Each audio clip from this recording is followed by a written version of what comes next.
Baik, selamat pagi, selamat siang, maupun selamat sore untuk kita semua. Di sini kami dari kelompok 8 ingin membahas mengenai satelit GOES, di mana anggotanya ada saya sendiri, Bestari Mani Bezaro Arefa, kemudian ada Muhammad Iko, kemudian ada Puture Arisudana. Oke, langsung saja kita masuk ke sejarahnya. Nah, eksperimen satelit geostasioner dimulai pada tahun 1966 dengan peluncuran satelit pertama dari seri application teknologi satelit atau ATS, yang dimana ATS pertama diluncurkan pada 7 Desember 1966. Pada tahun 1967, ATS ketiga diluncurkan dan memberikan gambar warna pertama dari seluruh bumi. Kemudian pada 16 Oktober 1975, satelit pertama di bawah program GOES diluncurkan dari Cape Canaveral, Florida, yang dimana GOES A berganti nama menjadi GOES 1 setelah mencapai orbit. Diikuti oleh GOES 2 dan GOES 3 pada tahun 1977 dan 1978. GOES pertama hingga GOES ketiga hampir identik dengan desain satelit SMS, berputar stabil dan membawa sistem dan DCS. Kemudian untuk GOES 4 sampai dengan 7 itu dirancang mirip dengan 3 satelit GOES pertama. GOES 4 diluncurkan pada 9 September 1980 yang dimana memungkinkan pengukuran suhu dan kelembapan. Selanjutnya untuk pada tanggal 3 Mei 1986, GOES G yang akan menjadi GOES 7 dirancang untuk menggantikan GOES 4. Nah, untuk GOES 7 ini diluncurkan pada 28 April 1987. Satelit ini adalah satelit pertama yang mampu mendeteksi sinyal marabaya, yang dimana dengan frekuensi 406 MHz dari saudara darat membawa pesawat dan kapal dan mengirimnya ke stasiun darat.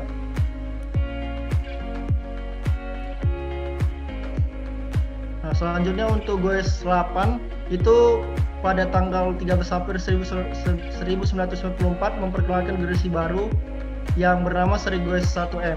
Kemudian pada 23 Juli 2001 GOES 12 yang dimana satelit terakhir dari GOES 1M diluncurkan dari Cape Canaveral, Florida.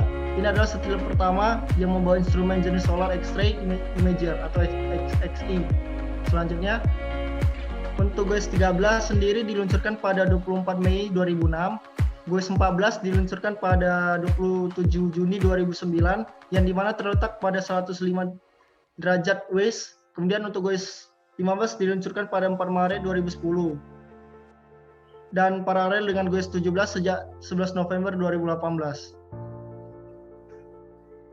Selanjutnya untuk GOES 16 diluncurkan pada 19 November 2016, GOES 17 pada 1 Maret 2018. Selanjutnya untuk GOES T dan GOES U sendiri sedang dijadwalkan, yang dimana pada bulan Desember 2021 dan pada tahun 2024 untuk GOES U.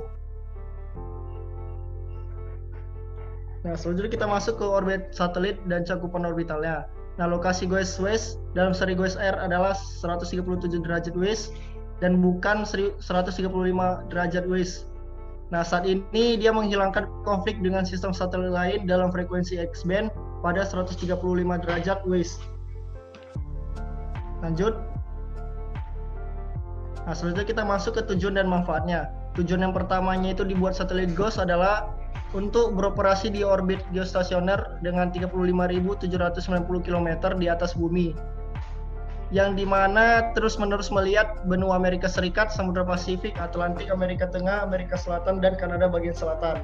Kemudian pesawat luar angkasa ini juga bertujuan untuk meningkatkan layanan operasional dan meningkatkan dukungan untuk penelitian sains atmosfer, terus model prediksi cuaca numerik dan desain dan pengembangan sensor lingkungan. Selanjutnya kita masuk ke manfaatnya. Yang pertama itu perakiraan jalur badai, peningkatan waktu tunggu peringatan badai dan tornado, peringatan dini tentang bahaya sambaran petir, deteksi yang lebih baik untuk risiko hujan lebat dan banjir bandang, dan lain-lain.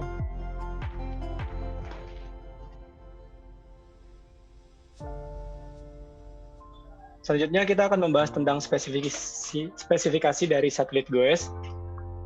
Yang pertama, satelit GOES itu terdiri dari 3 jenis sensor, yaitu sensor visible, near IR atau near infrared, dan infrared.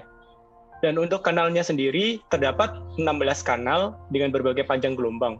Pada band 1 dan 2 itu kanal visible yang digunakan untuk mendeteksi aerosol, atmosfer, termasuk smoke dan dust, dan memonitor evolusi awan.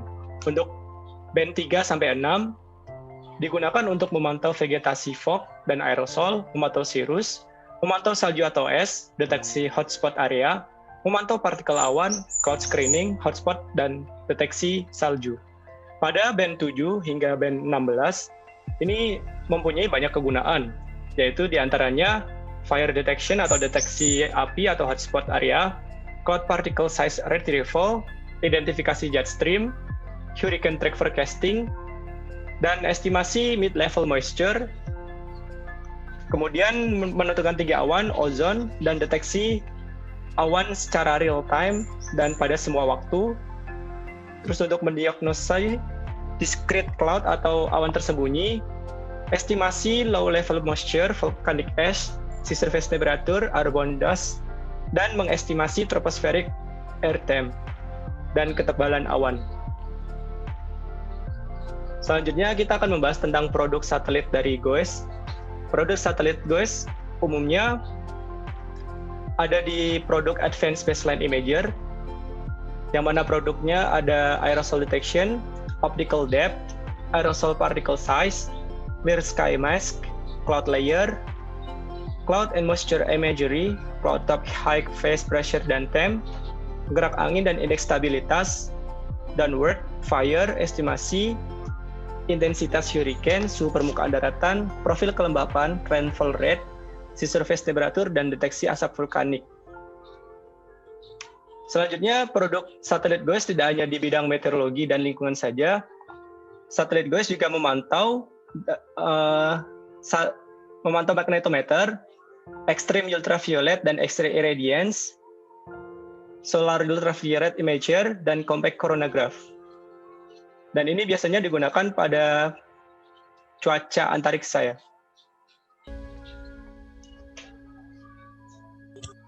Baik, kesimpulan yang dapat diambil dari presentasi ini adalah yang pertama, satelit geostasioner dimulai pada tahun 66 dengan peluncuran satelit pertama dari seri application teknologi satelit atau ATS. Lalu pada 16 Oktober tahun 75, satelit pertama di bawah program GOES diluncurkan dari CAPE, Canaveral FL. Lalu GOES 7 adalah satelit GOES yang pertama mampu mendeteksi sinyal mara bahaya 406 MHz dari suara darurat, membawa pesawat dan kapal mengirimnya ke stasiun darat. Lalu GOES 12 adalah satelit terakhir dari seri GOES IM. Satelit GOES dirancang untuk beroperasi di orbit geostasioner 35.790 km di atas bumi. Spesifikasi satelit GOES berjenis visible, near, IR, dan infrared. Satelit GOES mendeteksi kebakaran dan estimasi intensitas yang lebih baik.